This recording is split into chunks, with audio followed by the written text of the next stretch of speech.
Where's the line? Welcome to our weekly discussion show where two men of different racial, cultural, political, and religious backgrounds reach across the aisle and attempt to find those greater binds that hold us together. The Texas governor basically said that the schools cannot have mask mandates. And the superintendent in Dallas said, mind your business, we're just going to suffer the consequences. And then a judge has issued a restraining order against the law that was passed by the Texas governor to allow the schools to go ahead and do that. Because in Austin, where they've had multiple children already contracted and be hospitalized from the COVID-19 virus, they just said that this area is too big. If we were talking about Western Texas, we wouldn't do this. But there's too many people here, so we need to mask up. And also, the Texas governor was saying that they didn't want to allow them to have the option to even do the virtual learning. So it wasn't even a situation where you could just say, okay, well, I'll keep my kid home and do the virtual learning. You had to come to class. And so I kind of wanted to get your thoughts on that. Well, I'm assuming because the Texas governor is a Republican and he made that decision that you might take issue with that. I don't know where I'm at on that. My initial thought is that I don't feel like children should be masked all day at school. There's equal research on both sides. I mean, depending on what you listen to or what you read, that, the potential harm to children with CO2 component of breathing in and out of a mask versus the benefit. I mean, I think, if when did we forget about like the 3-foot distance and social distancing part? So when they're at their desk, I would hope they could take their mask off. Or if they're outside where the risk of exposure is higher, I would hope they could do that. But I gotta admit, I like the way Governor Kemp in Georgia handled it. The way what he said in an interview was, I'm gonna leave that to the local districts.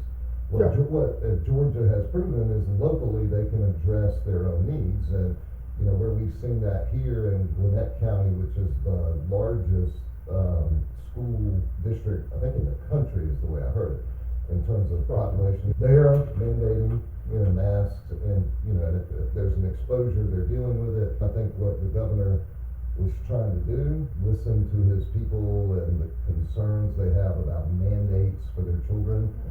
But I also hear the other part of, saying, this is our show here, let us handle it here, because you're right. Yeah. Way out in rural Texas, maybe there's less need. I think that the mask time needs to end. The push for so long was get vaccinated, take your mask off. Now it's be vaccinated and wear a mask. Yeah, but we're talking about students though. Right. So where 12 and under are not even allowed to get vaccinated. Well, they're doing it now.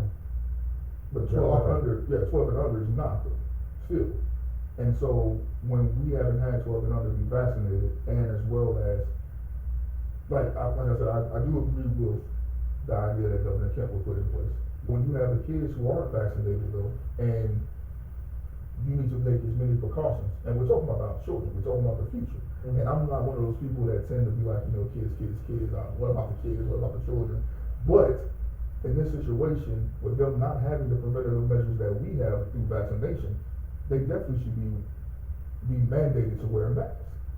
And the 6 feet of social distancing is a thing now. Of course, when they're outside, they're not making them wear masks outside. The more congested it is, but I think if they're at their desk too, the way the classrooms are spread out now, even more intentionally than in the past, then they can take it off at their desk. But if you get up to go from class to class and everybody's funneled, through the hallway, I got two feelings on it, but I think if it's a measure to protect I think it's more to protect maybe, because children, the percentage is extremely low. Yes, but it's protecting your staff as well. I don't have a problem with what Dallas did, Governor Abbott in Texas. Timothy, what do you think? Well, I'm pretty much in agreement that it's a good thing to leave local counties to handle local problems, especially with something as complex as a pandemic. I'm curious as to your thoughts on the local counties' reactions to what the governor in Texas did, going as far as even, you said, a restraining order was filed? The reason I took interest in it is because of the fact that they were willing to be like, okay, we'll suffer the consequences if they come. We're going to do what we feel is best for our community. And it wasn't even about listening to the individuals in the community who's saying, okay, well, we don't want to wear masks, or we do want our kids wearing masks, or whatever. It was about, all right, this is what we feel is taking the best precautions. Well, I think I that's like where, when we now talk that about- part is where I think people run into a problem with it. If Yes. you're not listening to the voice of parents or the members of your community and you're just saying, you will do this, I think that's where you get the explosive town hall meetings and, you know, county board meetings, whatever the things we've seen, education board meetings, people getting very upset about the mask and COVID and all that, is that they don't feel like they're heard if you're just gonna legislate it. You know, we went through that with the CRT part too, but, Yeah. I mean, the health concern, I think again, I don't really care. Yeah. I care about the kids, but I mean, I think we're handling it in Georgia really well, and Yeah. the governor stepped back and said, y'all do what y'all need to do, and, you know, I think I might understand the heart behind what the governor of Texas was doing, and I think I understand what was it Denver, you said, or, Dallas? The Dallas School District. Dallas, you know, they're worried about their constituents, but I do think if you don't let people talk, that's where you get. Well, no, you do allow, people talk, of course, and you have those conversations, but at the same time, it's, all right, safety first. Yeah. This is what's like, kind of like the example that we ran into last week where it was talking about, well, everybody has to drive. Everybody's in a car. Well, I'm pretty sure that the vast majority of people don't want to wear a seatbelt when they drive. But the fact of the matter is, law mandates everywhere in this country, you have to wear a seatbelt. And so that's what we do. And I think it's kind of along those lines of saying, well, Yeah, but. we don't have other precautions to make sure that children are safe in place right now. Mhm. And if we are vaccinating 12 and under, if we do start vaccinating 12 and under, or we are doing it, it's still a rollout. Like, this is still the beginning phase of that. So let's do what we can to make sure that we are being as safe as we possibly can be. And in that, you have to I don't know if I take, compare it in that you have to step over sometimes what the people, quote unquote. But in those areas, like you said, in the local districts, they do want it. I'm not Majority agreeing do with want that term, that you have to step over what the people want. to protect them from themselves. Sometimes I we have to do that. don't know about that part, but we'll end it there. 'Cause, Well, this is the only time I would even be on this. I'm with that. All right. Okay, moving on. Yeah. Next topic. The concept of businesses or corporations, companies that are, quote, too big to fail, and whether or not that is a good thing for a capitalist democracy. So, have at it. Well, I guess I'll say from the river, I think capitalism is evil, but that's my point of view. But to me, too big to fail is silly in concept to me, because to me it's the exact opposite of capitalism. If this is a capitalist country, then that means that you're able to grow as big as you possibly can, make as much as you possibly can, build this company. But if you fail and you fall back, that leaves the opportunity for these other companies to be able to step up and do what they do as well. And so, So by when being a too company big- is too big to fail, that means we're saying it's too important to the economy for this company to fail. Therefore, we will funnel money from our economy, from the civilians, into this company in order to keep it going. Well, like GM Well, back in the 80s. Yes, and well, again, in the 2000s, Right. when Obama was part of the stimulus package, they went out to the car companies, and then they did a stimulus package for us, was it? I think it was airlines, car companies. Oh, and airlines therefore- got some for COVID, yeah. Yeah, but they've done this a few times now. Anytime that there's a stimulus package that goes out to I guess I'll say the least of people is financially, meaning anybody who makes basically under 50,000 a year. Anytime money goes out to those people, there's always way more money going to the big businesses. So the stimulus package is that. It is, we're giving businesses money and we'll throw you a couple thousand as well. Right. And so, Well, there's always hidden pork in any of those. But Yes. that's not you're talking conceptually, should a business can a business be too big to fail? And how much impact does it have on the economy? GM, the airlines are good examples. I think the airline industry is a good example of a fair market where Delta, Southwestern, and even other international airlines it's a fairly competitive market. If you fly somewhere, you check the flights on Southwest, Delta, whatever. Now, you know the quality of service for each one and the times that they offer flights, whatnot. But if you go way back into the 70s when they broke up Bell South, or Ma Bell as it was called, and then you had Southern Bell and Mid Texas Bell or whatever, Midwest and Eastern or Western Bell. I don't remember all the different things. That was to avoid monopoly, which is, I think, when you're talking about, like, using an example like Amazon that has become so influential, powerful, what is left to fill the gap if Amazon were to fail? Is that what your concept, is that where you're going with that? Or? That's why I would. Not specifically. I'm more talking of not straight up monopolies so much as businesses that are so well established, so strong, so powerful that they don't have that there's very little opportunity for even true competitors to actually force them out. And that is where monopoly laws were designed to give other people a fighting chance. But, are you going to compete with Walmart? Kmart tried and failed, right? I remember a time where going to Walmart was considered stepping down from Kmart. I don't know if you remember that or not. Kmart was like, you went to Kmart, that was all right. Walmart was like the rat hole. Kmart was. And then Walmart became the step up, and now Target, so Target is the step up from Walmart. So, Target's competing with Walmart in that area. Amazon and what it can provide, all the different services that he went out to, I think you're looking at a situation like Google or Microsoft. You brought that example up earlier in our discussion, that they are pretty powerful. They've got a 90% market share of whatever online shopping. Now, so that would challenge the competitors like Etsy or Overstock.com or even Walmart, online Walmart. They need to come in with something better or different. And then Amazon will catch right back up real quickly, but that's the nature of a free market. If you have a good idea, and Amazon had a good idea, but the pandemic, did it help them? Absolutely. Did it grow them exponentially? It did. If you owned stock in Amazon 2 years ago before all this happened, I'm sure it's doubled or more by now, because everybody ordered from home, right? Yeah. But you can see how like Kroger, grocery stores, and everybody else are catching up. Now, you just drive up, pick up your groceries, or you can have your groceries delivered. Now, I don't have a problem with that for staple needs, but I'm gonna pick my own need. But they're stepping up because Amazon did have the Whole Foods component, so they were on top of that. But your Publix, your Kroger, in our area, in other areas it's different grocery stores, but they stepped up, and Walmart has the curbside pickup.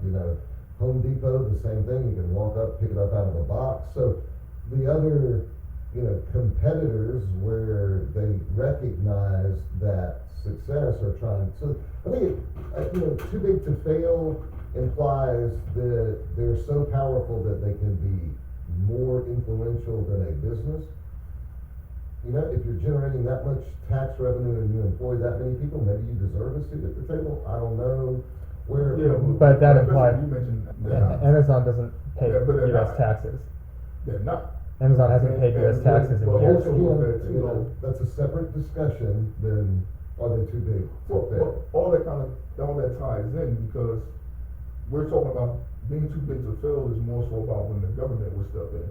So, i.e., if Amazon began to struggle and they run into a deficit that can't be fixed, like let's say for example, right now Netflix has been in the red forever. Right.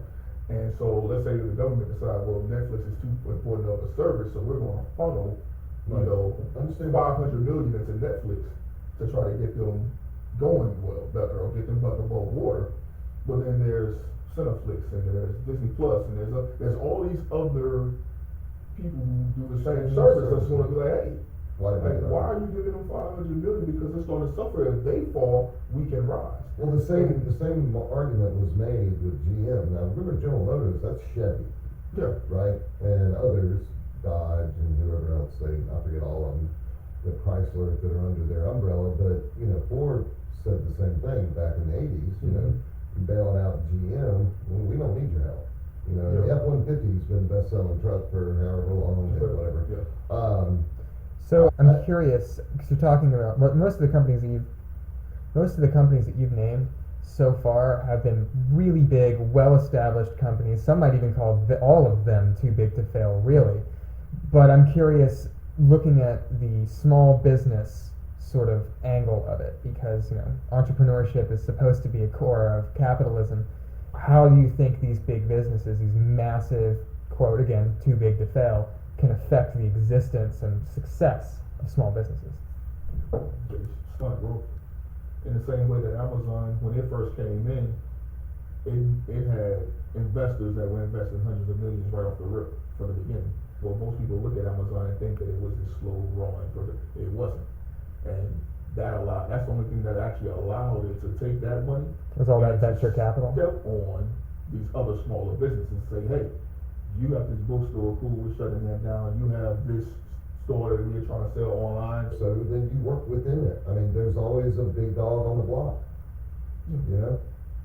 Well, that's that topic then. Need a break or just move on to the next? Right. No, I'm good. No, I'm good, Alex. Thank you for I asking. mean, I could use, a bacon, egg, and cheese breakfast. All right. Since we're ready for the next one, Alex, you mentioned that you had something you wanted to talk about. We can go a couple different ways. All right, in keeping my second topic's probably a little more broad, but first topic, I just want to bring up Governor Cuomo, fall from grace. Yes. Now, what I find interesting is the pass that he was given for so long. Mm-hmm. Imagine if this was Donald Trump Jr. or if this was the Republican governor of Texas you brought up earlier. So imagine if it was Trump. Imagine if it was Trump. Because it was Trump. Well, right, but you know what the difference was with Trump was? It's like, it is what it is. Nobody cares. I paid it, and you knew what you got with Trump. I mean, everybody who has known Donald Trump forever, he likes women. So, I didn't vote for him for his integrity as it comes to women, but that's terrible. Well, you think whatever you want about. I'm not trying to talk about Trump, but yeah, but that was the news. It was the nightly news, the everything news for months and months and months. As these allegations rolled out against Cuomo, the Democratic governor of New York who had this massive book deal and whatever, and had in his words, the best COVID, whatever, but he ended up killing how many people in the nursing homes, and and all the while, apparently, he likes the ladies. Now, I don't necessarily have a problem with that. He's a single man, and now I don't think you should touch women who don't want to be touched. Definitely. I mean, that's a line that you don't cross. That's what the line is. That's definitely a line. Definitely. But if he was flirtatious or whatever, and he's attracted to women, okay, but own it. Don't deny it and stand there and say, "Well, I never did such a thing." There, and the media gives him the pass on it. We didn't hear anything. Then he comes out and says, "Well, I'm resigning in 14 days." Is there a level of irresponsibility involved when the women that he is being, as you put it, flirtatious towards, were his secretaries? Yes. Oh, absolutely. In the workplace, yeah. I mean, there's a power difference, but not all of them were secretaries or aides. There were several, and again, I don't know the total number, I don't care. There's enough of them that he's resigning, so there's some truth in it, whatever it is. But some were colleagues, so most of it. There's some of them that were people that in the course of governor business he would normally come across. They weren't all, interns, using Bill Clinton as an example. Yeah. Yes, but ethically, someone who is beneath you in authority, I mean, that's kind of the whole Bill Clinton argument back in the day. Who did Monica Lewinsky feel like she had a choice, and that was one of the challenges. But I just find it interesting that he got kind of a media pass, and even when it came out that he resigned, he still got kind of a pass. But gosh, we heard everything about him when he was daily, combating Trump with his press conference about how great New York was handling COVID. It turned out he was sending everybody to the death gallows at the restaurant. So I almost feel like karma a little bit happened to the man. Oh, man. No, I mean, for me, I just completely look at it from the first dynamic I look at, of course, is these women. And the fact that, he has to recognize that regardless of how flirtatious, quote unquote, you want to be, like in his position, something I've heard quite often when they refer to athletes or rappers and a situation came up is, well, you're famous, you're rich, you should know better, you shouldn't put yourself in these positions. Well, he's the governor governor of New York, like, you should not put yourself in this position. You should know better. Like, it is, to me, it's ridiculous that you have too many options at this point in life.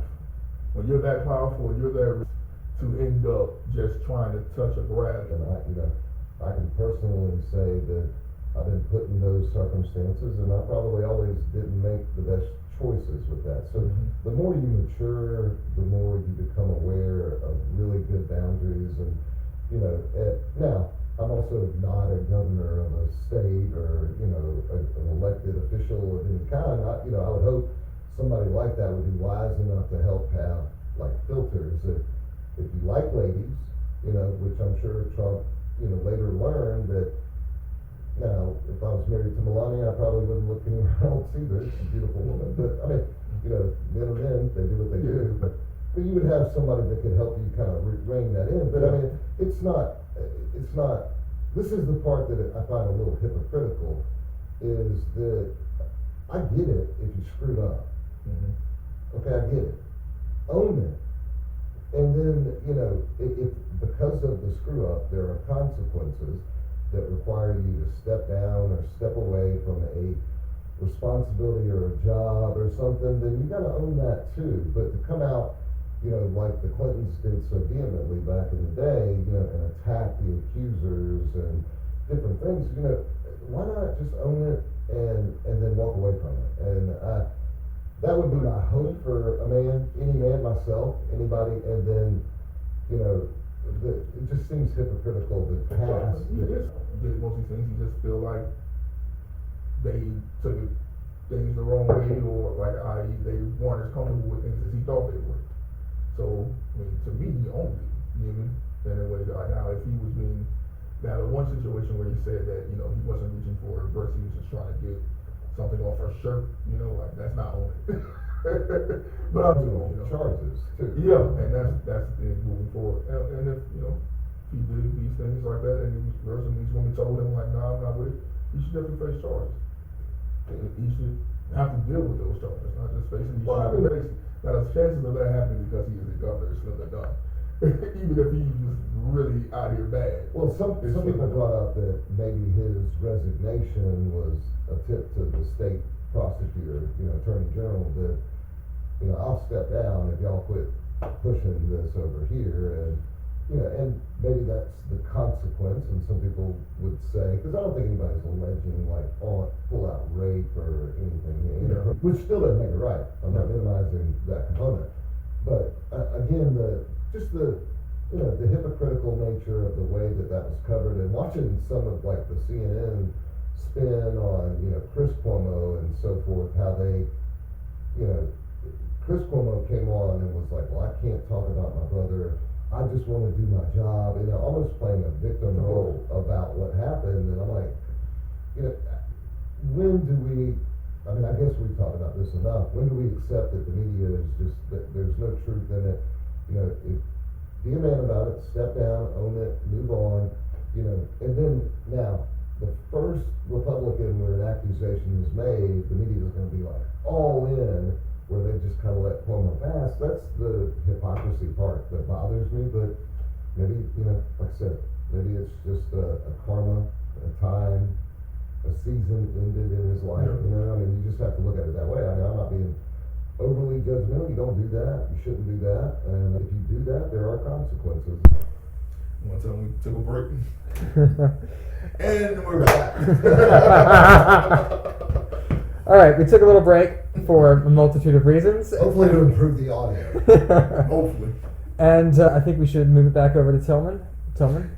Yes, I wanted to talk about the McCluskys. The McCluskys, I believe it's Mike and Patricia McCluskey, were recently pardoned by the Missouri state for their charges of, essentially pointing guns at protesters. Who broke through the gate on their property and were on their property, told to leave. They broke through the gate, not on their property. They weren't on their personal property. Yes, they were. Yes, they were. No, they were on the community property. They broke through the main gate. Nope. They broke through the gate on their house. No, they didn't. The video clearly shows that they broke through the gate on their property and were standing in their front yard. Where were they heading to? I don't know. See, that's why you're speaking on this and you're wrong. That is just wrong. They broke into that gate for that community because they were going to speak to the actual governor, going to protest in front of the governor's house. Mhm. He lived within that gate. That was a community gate. It wasn't their personal gate. And they weren't on their yard. They were walking on the sidewalk past their place as they stood out there and pointed guns. And if you watch the video, it clearly shows they weren't on their property at all. They were walking on the sidewalk in the street, headed down to the governor's house to talk to him. Well, to protest in front of his house Okay, so what's your issue? about a shooting. My issue is these people came outside and pointed guns at people. That is a crime. It is they were convicted, and then the governor steps in. They were convicted. The governor stepped in and pardoned the conviction, Mhm. which was saying that okay, number one, it's all right to point guns at unarmed black people. Again, which they were going to protest already, and then secondly, there's a man right now who's been sitting in prison for 40 years in Missouri. For 40 years. The witness recanted. The DA said they made a mistake. They found DNA to prove that he was not guilty of the murder. And still, the governor refused to pardon him. So you pardon people that you know are dead guilty of the crime they committed because they're going to videotape doing it, who are pointing guns at black people, pointing guns at unarmed black people, but you don't pardon the black man who's been sitting in prison for 40 years for a crime that you know he did not commit. So yeah, I take great issue with the Missouri governor. When you look at that, You wanna call him? juxtaposed to one another. I want to fight him. Okay, call him up. That's what I want to fight. Call him That's up, what I see if want. he's willing to come down. I mean, So, I don't know the other case that you're talking about. I don't know the other guy in prison. I mean, I don't know anything about that. But the McCluskys case, everything that I have read and seen about it, they shouldn't have been charged. The people, you can argue that they were on the sidewalk, you can argue that they were in their yard, you can argue that they did or did not make entry onto their private property. Arguing it's a video. I know, and It shows I exactly saw what took place. a same video with people in their yard. So, I mean, if you're gonna, I'm not sure what your issue is. Your issue is that they got pardoned and the guy who's sitting in jail didn't, and that makes the governor a racist? Yeah, I would say he's racist, yeah. Okay. And I normally don't even jump to that thing like that, but yeah. If you're going to let off the two white people pointing guns at Black Lives Matter protesters, but you're not going to let off the guy who didn't commit the crime. I don't know anything about that one, so That's I can't a comment. problem. I can't. Okay, I cool. don't know Put that to anything the about side. that, so. You're pardoning people who were pointing guns at unarmed black people as they were protesting unarmed black people being shot. Mhm. Yeah, I got a great problem with that. Period. Those people should not be pardoned. It sends a message that it's okay to point these weapons at unarmed black people. So yeah, anytime something like that takes place, I'm going to take issue with it. I'm going to say it's wrong, and I'm going to want to fight the person who does that. Do you want to fight the governor? Be careful what you say here. You want to fight the governor of Missouri? Theoretically. You are on camera. So Allegedly. I'll Allegedly. be honest. I mean, you know, Right. he can be 6'8" bodybuilder for all I know. I mean, in Minecraft. right. Yes. I mean, I can understand how that, if viewed through that lens, I can see how that would upset me too. Yeah. But, and you're gonna say, well, there's no other lens to look through it at, and okay, I, during that time, okay, when the BLM protests were going on, and, you know, there was a lot of heightened tension, there were, I don't know the right term, mobs, protesters, whatever term you wanna put, they were going through communities, and a lot of bad things were happening, burned buildings, and they were looting, and, one of the real threats were what happens if it comes into a residential setting. Now, I kind of laughed when I heard that, I heard a rumor around here that Antifa and BLM were going to come protest in Canton, because I kind of laughed at that, and I'm like, well, Canton, Georgia is probably not the place that you want to do that. Mm-hmm. Yeah, peacefully standing on a corner like they did in downtown Woodstock, I wouldn't have an issue with that at all. Get your voice out. I think I brought this up in a video we've had before, where, right after George Floyd's incident, a gentleman stood on the corner right up here, a white guy, Yeah. and had a sign, held it up most of the day, because I know I went out twice and he was there, saying, I can't breathe. And I actually, I didn't know all the facts of the George Floyd thing, I didn't know everything at that time, but even though, your inherent nature is to be leery or concerned about protesters. What are their what is their message? Why is there one guy? What is going on? Yeah. But I kind of was like, all right, good for him. He's doing it peacefully, calmly. He's not doing anything. But during that time, there was a lot of tension. And back to like the rumor of it happening in Canton, which it didn't. It probably would not have gone well to start breaking into places, burning places, and whatever else. And you can call that the de-evolution of a mob when they get together for a good cause to raise awareness and whatever else. And it only takes one or two people to kind of turn that energy into a negative energy. I mean, I understand how it happens. And to be clear, when we discuss again, normally when you see those things happen, the people who get arrested for that are black. So I want to point that out, are not. Right, well, it's I want to make sure I point that out, that No, it's no, normally the people who.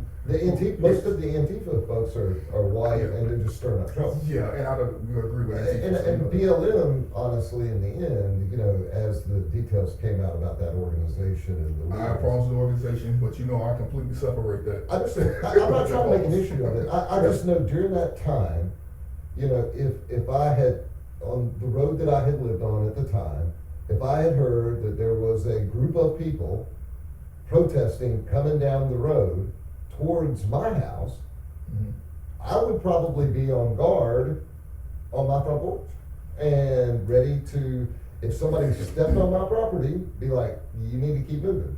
And if it became contentious, then I would encourage them to keep moving. And I would let them know that I had a measure to defend my home and my property. Yeah, I that's how I view that, and I can't fault them for what they did. They didn't shoot anybody. Did they point a gun at somebody? Yes. It was dropped from a felony charge to a misdemeanor charge, and they actually pled guilty to that. I took issue with that as well. Okay, and then the governor pardoned their charge, and he's actually running for a state representative position in Missouri now too. Yeah. He's got a lot of support. I think, now you can call that the governor's racist. Again, I don't know. I'm not gonna. I don't know. I don't know. I don't know, man. Yeah. Okay, but and I don't know the circumstance of that other situation that you're talking about. So, I mean, I can't I fault don't the have an Apaches issue for with what people they defending did. their property. Let me Right. be clear on that. Because I feel like you would have done the same thing. I have no issue with people defending their property. Right, so where is what the I issue? do, the issue I have is, if these people aren't on your property, they're not coming to your property. If they wanted to step outside with their guns and stand on their porch, that's fine. Once you decide that you want to walk out to the edge of your yard and hold your guns and point them at people, like brandishing a weapon is against the law in itself. Let alone to point at someone, that's assault now. Like, these are crimes. And they pled guilty to crimes. Yes, so why are they being pardoned? Because I don't believe pardoning people, I don't believe you should pardon people who are committing these crimes when you know they committed these crimes and there's no chance that they can get off, or serve enough of a punishment to where you feel like, what, the sentencing was over, was too much. So, we sentenced them to 10 years, but they should have only did 3. So we're gonna cut them off and let them out of jail. I was gonna say, be careful with that part. I understand that kind of thing. Pardon a whole lot. I don't support most pardonings, period. I don't care who did it. I don't. Most pardonings I don't support. Because unless I'm seeing, I don't believe in pardons unless it's been something where I see that you all have been able to find a way to see that they are innocent, but they're past the point of appeal. So now we can pardon. But, all right, let's go back to what we talked about as it applied to Britney Spears. Yes. All right, remember you talked about where something might be like the letter of the law, but a judge should have enough common sense to step in and say, okay, that might be the letter of the law, but this is just wrong. Yes. And I think what the governor is doing in this circumstance is the letter of the law may have been, yes, they committed this act, and they pled guilty to it, okay, but it's not right. Given the time, the circumstances, and the tensions, nobody got shot. People didn't come into their property. So it's reasonable for me, for a governor or a Supreme Court, state Supreme Court judge to have looked at it and said, given what was going on, so, it's one of those things where, yes, they did this, and yes, you clearly see him holding an AR-15, standing there defending his wife. She was probably more inappropriate than him because her pistol, she was actually pointing. Because he stood ready. I never saw him draw down on anybody. Yeah, it's her actually pointing, and it's the carelessness in that. I mean, guns don't just randomly go off, but a lot of things can happen. I prefer it not be pointed at me when it does happen. I agree. Of course. So, I mean, going back to the reasoning with what you said before about somebody saying, yeah, that might be the letter of the law, but given what was going on, no. And I think that's what the governor did. Now, as far as how it applies to this other gentleman, I don't know that case, but and I don't think that you don't know about it, but to me, it's looking. I'm not saying you're not right. Opposed to that. Well, I'm not saying you're not right. Yeah. And if those are the facts, then he's got a question to answer even from me. Because I agree with what you did over here. Now, if this guy, if the witness has recanted and DNA shows that he didn't do it, then why is his butt still in jail? Because he's going to sue the shit out of the state if he does get out, You're going to be paying him $20 million or whatever for his time in jail. And I do think that the governor could be held to account to answer a question about that, but I don't think that necessarily means that the system was broken or that, it was racist or anything. I think somebody said, yeah, okay, letter of the law, but no. And I think I can be okay with that. Now, that individual also has the power over this other person's life and is not willing to do that. Then that would bring a question. I'd have that. He's not sitting here, I would ask him, what the hell, man? Yeah, saying he could have pardoned both, but also, like I said, I'm not saying people shouldn't defend their property or anything like that. I want to be clear on that because I do believe in defending your property. But also, when you bring up those people breaking in the gate and going to, in my eyes, even when you spoke about the guy standing on the corner peacefully protesting, like me personally, that's not the way I don't respect that. That's not my viewpoint on protest. My viewpoint on protest is to upset the apple cart. You have to cause problems. If you're not causing a problem, nothing changes. Like, our countries go to war to change things. They are killing people to change things. You damage property, you create an issue for the police. You are trying to actually change something. If you are just peacefully protesting, that rarely leads to an actual change. The cops are on pace to kill 1,000 people this year. Nothing has changed with all the protests, even after George Floyd being killed. So, yeah, it could be wrong, but there was this thing called the Boston Tea Party where they destroyed property. There are multiple situations that I can name where, as Americans, we went and destroyed other people's property, destroyed other people and civilizations in order to establish ourselves for what we believe was right. And so in the same sense, when you protest for something that you believe is right, sometimes you have to go to the extent to create mischief, to create a problem in order for people to actually pay attention and to see that something needs to change. And these things need to change. Okay. So, Tim, hold on. Yeah. No, what I was going to say though is that. Hold on. Alex, you seem to have something you want to say. I agree with the passion of what you're saying, and I can even get on board with the concept of what you're saying in terms of who was the great representative from Georgia who passed away recently, the black representative. I think to my John Lewis. I can see his face. I couldn't remember his name. John Lewis. He had that phrase, cause trouble, necessary, good trouble, necessary trouble. In a way, I can get on board with that. Yeah. Okay, I think when you're talking about a war in a country, that's a different thing than. Yeah, no, I'm not going to that extent. I'm saying this is what America has done. So when you complain about, somebody burning to a Wendy's or burn down a Wendy's, like that's not to the same extent of war. Nobody said it was a war, though. No, I'm saying that people, I'm saying we do these things. As a country, make them right. As a country, we war to create better situations for our country. That doesn't make them so as right. a people, we can't bust out a glass. Well, here's my thing on that. So when I hear what you're saying, and I think you know, I go back to Martin Luther King, you know, in the face of some very horrible atrocity and danger, like life and limb, they were peaceful.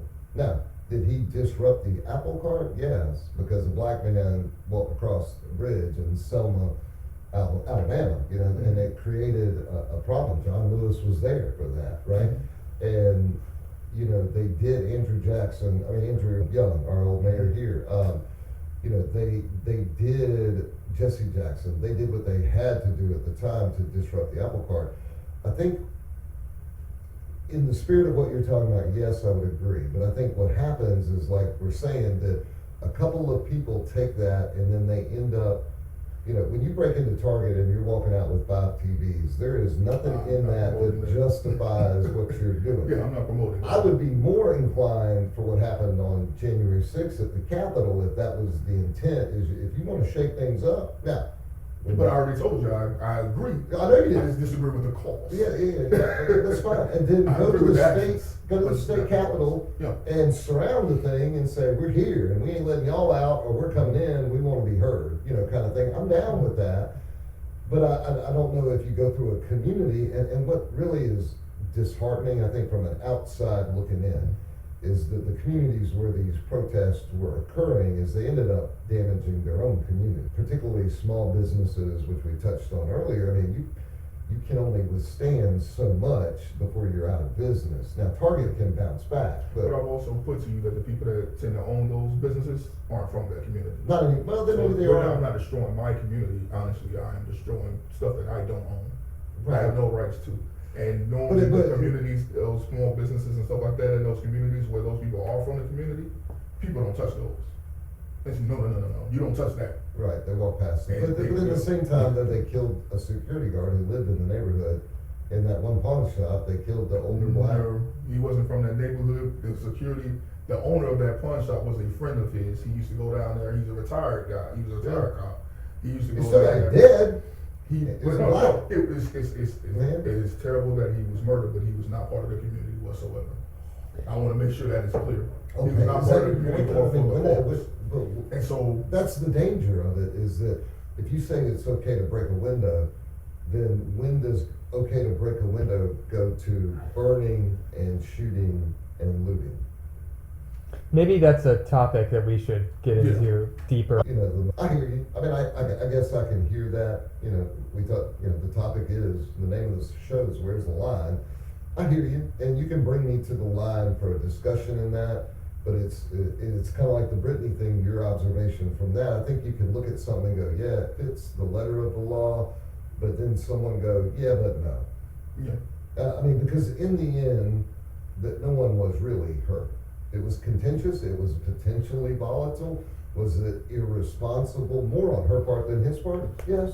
And I think that was addressed by a guilty plea to a misdemeanor charge, and which I think in most cases, people would be offered if it was their first time offense and everything, you know, and all you did was you felt like you were protecting your property. Whether or not they literally crossed into a blade of grass or not, I think most prosecutors, black or white, might say, okay, let's look at this and let's reduce the felony down to a misdemeanor, give you an option to plead to it, pay a fine, do some community service, whatever, and And I can agree with all that. move on down the road. And then a governor coming in and saying, yeah, you know, you don't need this on your record. You've never committed a crime, you've never done anything. That's why I disagree.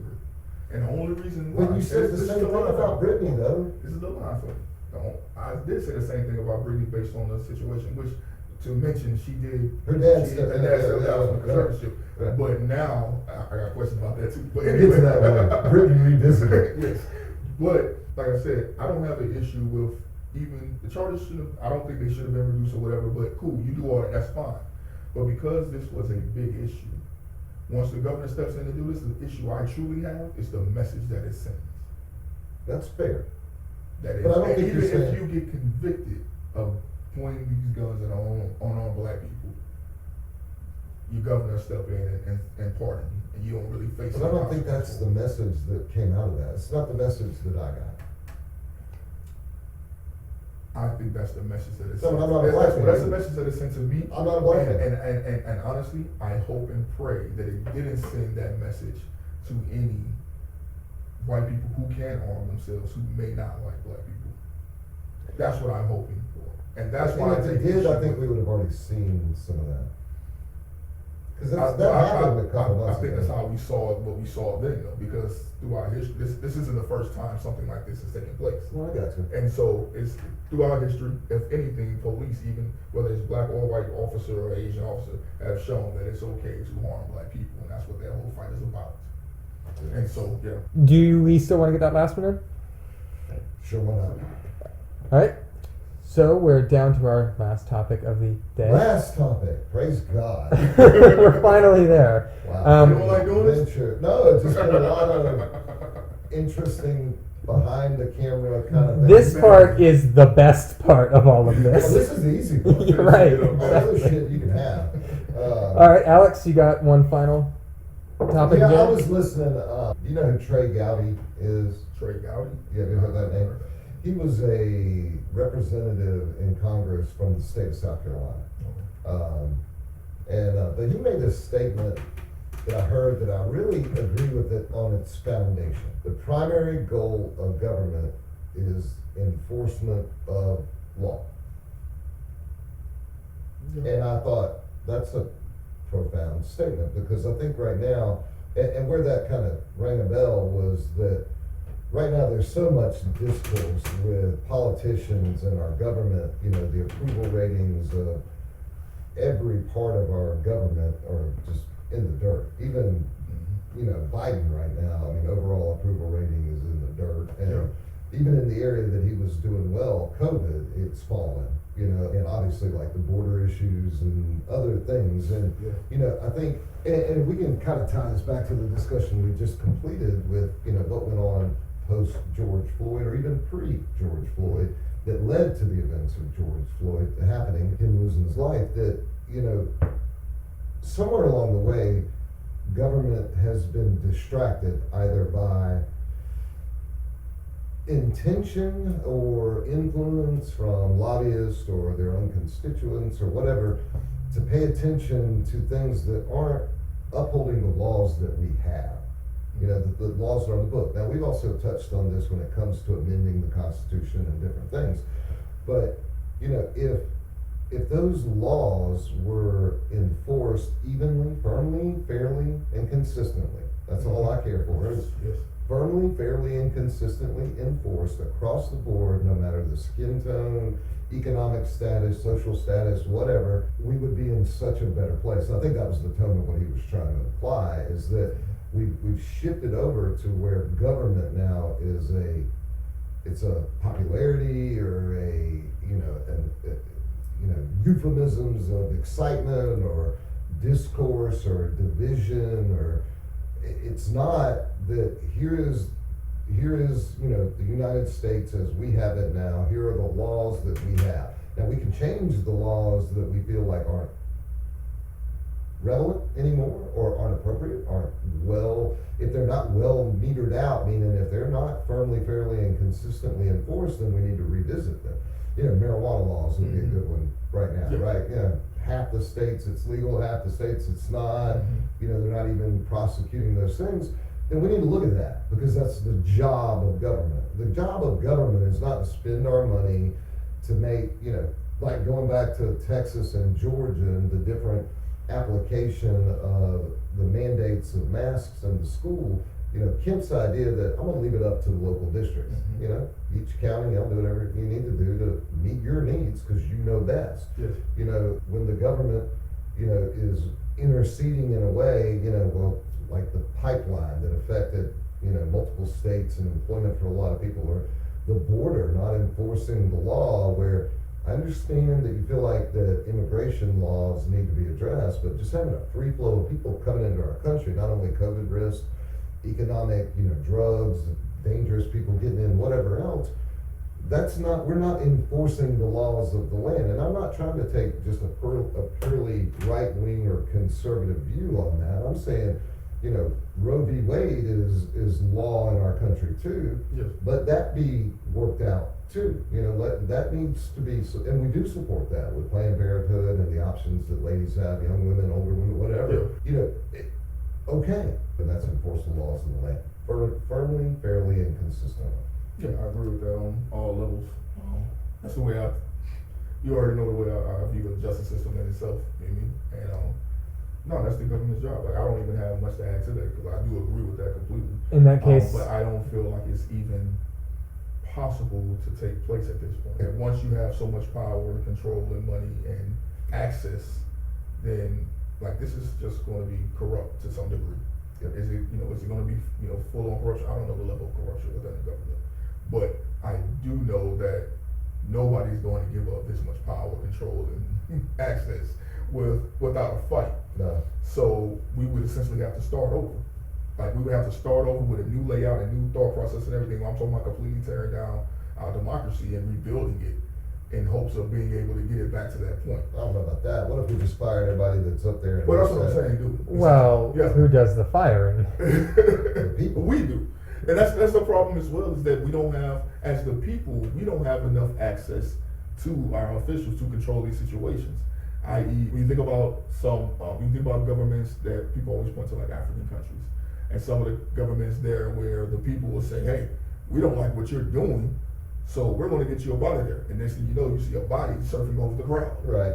A limp body. Haiti, it just happened down in Haiti. Yes, in Haiti, where they just killed him and his wife and kids, and they Oh yeah. got rid of everything. Haiti has a very long history, a very complex history as well. We don't like what you're doing. We're going to get you up out of here. So, as America, as a first world country, no, we shouldn't be to that point, but it shouldn't take much at all for let's say we elected Biden.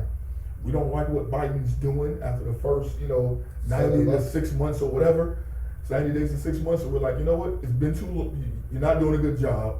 We're going to do a re-election right now. So, and we should be able to we have take care of it and get them up out of there. Which they tried to use on Trump twice. We should be able to push that as a civilian. So kind of like what they do in California, like, if you get enough enough to signatures, say, basically. let's do a recall. Yeah. So I might be We should be able to get whoever out of the pack. So then, do you think that our democracy is just kind of slow and inefficient for how fast things change culturally? Our entire government is slow and inefficient for how we do things. They're really slow, but I think it's purposeful, honestly. Because, like I said, the slower you go, the less power you have to give up. If nobody's going to give up their power without a fight, we can take our time and keep things the way that they were, keep them dated and antiquated, and it will never get to the point where the actual people can demonstrate their control on a regular basis. And a lot of our governmental structure was designed over 200 years ago, before the even concept of computers existed. Yeah. So, All right, careful there, because I think the way that you just worded that, the foundations of our government is, the great American experiment. It gives us the freest country in the world. no, I'm talking about time. Now the timepieces, there is some catch up there. There's some catch up culturally that definitely has. I mean, look at it. It took us 100 years to get rid of slavery. It took another 100 years for the civil rights movement to happen, right? Right. Okay. LGBT rights, and what those are, abortion laws, and so forth. I mean, it has taken, government does move slow, and you can use the word inefficiently. You can, I don't know that I disagree with you I probably agree with you more, because the slower it moves, the longer I retain my power. It's kind of like, let's put it into vote, and then this committee and that committee and blah, blah, blah, and all the while they're still influential. And I do think we should have more access. Right now, you cannot go to Washington, D.C. and talk to your senator. So it's just a little overly representative as opposed to being a little more direct. Well, I don't know. I mean, I just think that again, I don't know the answer. I'm not proposing that I do. I'm just stating that I think that the observation of Trey Gowdy was very genuine, that the primary goal of government is the enforcement of laws. And that we have somehow or another, we have slipped away from that into a more socially appropriate, media biased, environment, if I can pit you against me, then I know you'll vote for me. And if I can pit him against, her, he'll vote for me. And we're not dealing with like what fundamentally was wrong in the Minneapolis police department that ended up with a culture where a guy leaned on a man's neck for 9 minutes. What happened, what broke there? Because obviously we're not enforcing the laws on the books, where police officers would be trained not to do harm, except, when is excessive force needed, what is excessive force, etc. And if not that, where are the other measures of enforcement where a colleague could have said, hey man, get off his neck? Why didn't they do that? That's why they were also co-defendants. But, all of it, I just think we're not, government lost its way. And I think Americans are seeing it, and it's creating all the friction. That's why we don't trust the CDC with mask mandates, or governors. We don't trust. Just right after this. Right. Well, I mean, one day they come out this and wear 2 masks. Don't wear a mask. Wear a mask. Get vaccinated. No mask. Or then, we watch our president shut down our Keystone Pipeline construction that was helping America be completely. I mean, we were oil independent, energy independent. Shut these resources down and come out this past week and ask the Middle East to ramp up oil production because we need to buy more. Now tell me that doesn't benefit somebody over there. That we see these things happening, it doesn't make sense. Now whether you support Biden or you don't, you have to look at that and go, what is going on there? And then AOC and the squad say one thing, and then you hear the governor of Texas come out and say something about suspend all mandates on masks for kids. Okay, I don't know if that's right either, right? And so none of those things said anything about enforcing the law. We're going to protect our citizens. We're going to establish, life, liberty, and the pursuit of happiness for everybody. That's what our job is. And, the freedom to have a capitalist market that works where small businesses can grow and you're protected, to whatever reasonable degree that we can be expected to be protected. And now it's just about a bunch of crap when I listen to them talk. You said if we can get back to the way things were originally designed, essentially, then we wouldn't have these issues. But to his point, if we were to improve the way that we vote and deal with these things through technology, then it helps us get back to these things and be able to hold our government accountable. And the issue is we as the people don't have enough access to our government officials. They essentially get into these positions, in my eyes, whatever side they go in on, is to change things to their liking. It's not about, as much as, like you said, they're supposed to enforce the laws. I think in their minds, we're supposed to make the laws. And they're constantly trying to make laws to better suit them. And that goes rather than making. Well, the underlying argument that we've had all along that brings up the discussion of where is the line, instead of seeking to change America, why not let's take the America that we have and make it great, not to quote Trump, but let's take what we have and make it work. And not go in and say, we're gonna foundationally pull down this part of America, there's gonna be no border patrol, there's gonna be no restrictions on immigration, there's gonna, there's a reason that these things are in place. So why don't we enforce what we have, and if we need to take a look at it, then take an intentional look at it that's not Nancy Pelosi and Chuck Schumer saying, all white people are, white supremacists and they hate everybody, and then you get Trump over here stirring everybody up saying, we're gonna own our country and take it back from who? We're all the same. We're all here. We all pay taxes. We all get up every day in the same country. Let's get back to doing what your job is. Your job is to enforce the law, protect our country, and do that. Not all this other crap, and then things like what happened with the McCluskys or whatever in Missouri wouldn't be happening. And if they were, then they'd be dealt with firmly, fairly, and consistently. And the gentleman you're talking about who's in prison would be out. And they would have gotten the charge that they got. The governor can make the decision to pardon whomever he wants to. And then if you really dig into the McCluskys one that had to be out on the yard because Black Lives Matter protesters wouldn't been there. We prevent so many situations from even taking place if only our government was willing to enforce the laws the way they're supposed to from the beginning. Federal, top down. state, Yes, county, local, yes. yes, across the board, and that has been a failure. And I agree with Trey Gotti. Nice little bow at the end, yeah. That was well. It don't make no difference what you say about it. No, no.